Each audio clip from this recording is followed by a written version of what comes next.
When we ended things last time, the Vault Dweller and the settlers of Foundation had drilled into Vault 79, rescuing the Secret Service agents within and introducing gold-based trade to Appalachia. The relative peace of the aftermath of that heist was broken by a crackling radio message from the incoming Brotherhood of Steel 1st Expeditionary Force. I'm the Irresolute Cartographer, and this is part 9 of the story of the Settlers of Foundation. Though the garbled message from the Brotherhood had put some Wastelanders on edge, at least one settler of Foundation was ecstatic about their pending arrival. Russell Dorsey. Once a resident of Maryland, Dorsey had joined the settlers sometime after they had arrived in the region. While out exploring, he had come across the ruins of Fort Defiance, where the original Appalachian Brotherhood of Steel chapter had fought their last stand against the onslaught of the Scorch Beasts and their servants. Dorsey had always admired his father's naval service in the pre-war years, and he saw the Brotherhood as an extension of that honorable life. When the expedition's broadcast was first received, its full meaning wasn't easy to discern at first, but one thing was clear. They were laying claim to the Atlas Observatory. Once a laboratory where government scientists attempted to control the weather, the observatory had fallen into disrepair in the years since the war. Eager to assist the Brotherhood in any way possible, Russell Dorsey raced to the observatory and began to prepare it for their arrival. After restoring the site's robots and using them to automate the work of fortifying the facility, Dorsey put out a call for additional assistance. This request was answered by many of the former dwellers of Vault 76 who donated steel, concrete, cork, plastic, wood, cloth, leather, and glass to the project. When the Expeditionary Force arrived in the fall of 2103, they renamed the Atlas Observatory to Fort Atlas, and they thanked Russell Dorsey for his service by immediately providing the former settler with the rank of initiate. Back at Foundation, the settlers had undertaken an expansion project, constructing a brand new supply room. At the head of this new supply room were Gloria and Tad Chance, who, accompanied by their cat Sunny, not only kept an inventory of the settlers' goods, but also coordinated bulk trade deals to keep the settlers supplied. While these deals mostly concerned food goods, there were occasional weapon deals that took place as well. In the fall of 2103, Gloria and Tad made one such weapon deal, the purchase of a handful of incredible, high-tech missile launchers that looked like they would keep Foundation safe for the near future. Ward took the missile launchers and passed them out to a party of 5 settler guards for training purposes. It wasn't long after this party left for East Mountain Lookout that the Vault Dweller returned to Foundation. Now an initiate with the Brotherhood of Steel, the Vault Dweller was here on 2 missions for their new allies. First, they were there to secure a trade deal between the Brotherhood and the settlers. And second, they were searching for the missile launchers the settlers had just purchased. On their crossing from California, the Brotherhood's 1st Expeditionary Force had taken possession of a series of extremely powerful, high-tech missile launchers known as Hellstorm missile launchers. Subsequently, when they had come across a town anticipating a raider attack, the Brotherhood had handed these launchers out to the town's residents. The untrained citizen defenders weren't capable of properly utilizing the weapons, and the battle was a disaster. The Brotherhood lost a knight, possession of the Hellstorm missile launchers, and the town's population was reduced to that of 2 children. The launchers had been captured as spoils of war by the raiders and had recently arrived in Appalachia. After seizing a stock of these weapons from the Raiders of the Crater and the Blood Eagle Raiders, the Brotherhood had sent the Vault Dweller to seek out other stockpiles of the stolen weapons. Tad had seen the Brotherhood logo on the launchers and assumed that they had made them. When the Vault Dweller asked where the weapons were, Tad explained that the town watch was out training with them, while Gloria made sure that the Vault Dweller knew that whatever their origin, the settlers had paid for them, and they weren't something to be confiscated. Concerned that the town watch might face the same fate as the inexperienced villagers, the Vault Dweller raced for East Mountain Lookout. Upon arrival at the Old Forest Watch Station, the Vault Dweller found bodies and body parts strewn in and around a large crater. Through a holotape recording, the events of the previous hours were made clear. The watchmen had been preparing to evaluate their new arsenal when the mishandling of a launcher resulted in a misfire, rendering all but one of the squad dead. Mike Tiller, the cause of the misfire and sole survivor of the test, had fled the site with the launchers. By reading a terminal that had been left behind, the Vault Dweller was able to track Mike to Kerwood Mine. The Vault Dweller had explored Kerwood Mine the year before. There they had learned that prior to the bombs, the mine had been run by a fool who had obtained his job through nepotism. Despite this, the foreman, Sam Bailey, had managed to keep things going well enough until a week before the bombs. At that time, Atomic Mining Services conducted a chained series of subterranean detonations nearby that collapsed half the mine. The collapse buried workers, broke the sump pump system, and flooded the lower levels of the mine. Sam Bailey had remained in the mine when the world ended, and it was there that he recorded his experience of the oncoming nuclear winter of 2077 to 2078. The Vault Dweller wasn't the first member of the Brotherhood of Steel to explore the mine, as a scout for the original Appalachian Brotherhood had explored it years before the Scorching. Once in the mine, the Vault Dweller found Mike Tiller hiding behind a security gate. When they tried to reason with him, he refused to come out and face the relatives of those he had accidentally killed. After swimming through the flooded mine and killing their way through an army of mole miners, the Vault Dweller found the back way into the room and confronted Mike Tiller again. This time, they managed to convince him to return to Foundation and face up to what had happened. The Vault Dweller carried the launchers back to Foundation's supply room.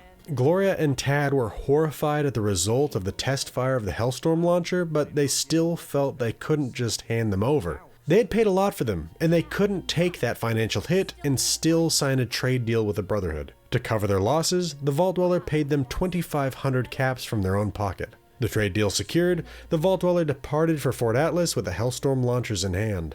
Though the Vault Dweller would often visit Foundation over the coming months on their own accord, they wouldn't be back on Brotherhood business. In the closing days of 2103 and into 2104, there was an unexpected increase in attacks by super mutants. Not only was there an increase in the number of mutants, but in their intelligence as well. The Brotherhood of Steel was attacked from beneath by a party of them that had tunneled in. As these attacks spread across Appalachia, Foundation's scouts believed that they had identified at least one source to be uncanny caverns near Lewisburg. They brought this news to their old friend Russell Dorsey at Fort Atlas. While the Vault Dweller would be directly involved in the search for this site and in the follow-up investigation across Appalachia, Foundation had little to do with this fight. Aside from the attacks themselves, the only major impact of the mutant crisis on Foundation was a decline in the immigration to, and trade with, the settlement. Shortly before and during the super mutant attacks, there was a series of kidnappings that took place across the region. These kidnappings climaxed with the abduction of an entire Blue Ridge Caravan Company caravan.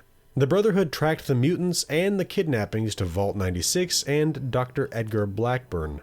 Once a scientist with West-Tech, Dr. Blackburn had been attempting to restore the forced evolutionary virus, the source of the super mutants, to its original purpose, a cure for all disease. For months, Dr. Blackburn had been kidnapping test subjects, injecting them with mutated strains of FEV, and dumping them outside the vault when they began to transform. When kidnapping individual test subjects proved too slow, Dr. Blackburn hired the Hellcat Mercenary Company to kidnap groups of test subjects.